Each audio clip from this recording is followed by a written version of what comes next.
President Biden has officially signed legislation that says TikTok either has to be sold or be shut down within the next 12 months.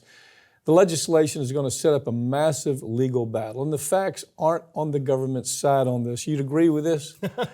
I agree that the facts are definitely not on the government's side. Look, this is something, obviously, we've seen it coming in slow motion, and we have dissected this from every angle. And I think the most important one is that the talking point about, oh, China could use this to get your data, even the government itself says that's literally never happened and probably will never happen. And they say we have no evidence of it. Right. You would think if this was going on, the NSA or the FBI or the CIA might know about it.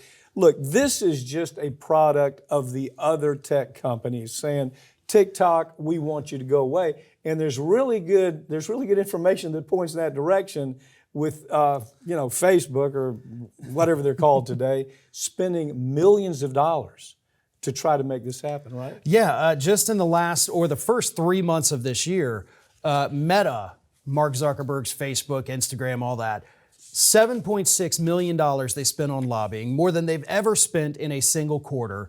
And even though they didn't specifically mention TikTok, they said they were lobbying on national security concern, basically all the same thing they're using to trash TikTok. So yes, I think at this point it is safe to say Meta, Mark Zuckerberg, is the driving force behind this ban. He's hired a bunch of lobbyists. He's put millions of dollars into doing away with his competition because it would increase his business by something like 50%. Yeah. I mean, the numbers are staggering if he can do away with TikTok.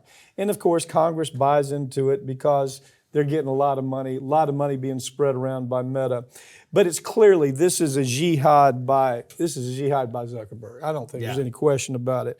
And so you look at this and the arguments are, well, we're doing this because we're worried about security. We're worried about this company finding out about your personal data. Like, really? Like it's not out there already? Like Meta doesn't already have it? I mean, come on. Right. I mean, I've gotten multiple emails from AT&T in the last couple weeks letting me know that, hey, we had a big data breach. Your data was, accessed by outside individuals. So we have that happening with our companies here, either by selling it to people or by just not having security to protect their own platforms. So I'm not going to sit here and be worried about TikTok doing it when I'm getting emails every other week from American companies saying, oops, we accidentally gave your data away. Right. Okay, so here's the argument. Simple, we're different. Instagram saying we're different. Can you identify anything that's different? Anything at all that's different about them spying on folks the same way that they're accusing TikTok of doing, processing their data, selling the data. They're doing everything, but we're saying, oh no, we're different. The only difference is that Zuckerberg has spread around more money than TikTok. That's all that's going on here. Yeah, absolutely. I mean, Meta has all the money in the world that they want to spend, and they're using it. This is what lobbying is all about. If you have the most money, you're going to win the day. Yeah. And so now we have 170 million Americans that use this platform every month. They're going to have nowhere to go. And they will be forced to go to, Meta, Facebook, Instagram if they want to continue what they're doing. But TikTok is the number one source for news for people under the age of 30 in this country. Okay, he signed the legislation. It's going to be months before anything happens. This will not stand, I promise you, will not stand scrutiny by the courts. It won't. They're going to say, well, if you're going to do this here, why not do it to Zuckerberg? Why not do it to Musk? Why not do it to everybody? If you're going to do this, do it with equal protection. Let's look at the equal protection clause of the Constitution. And there's no way they just simply say, yeah, we're going to do this because we're worried about TikTok doing everything else that all these other companies are doing.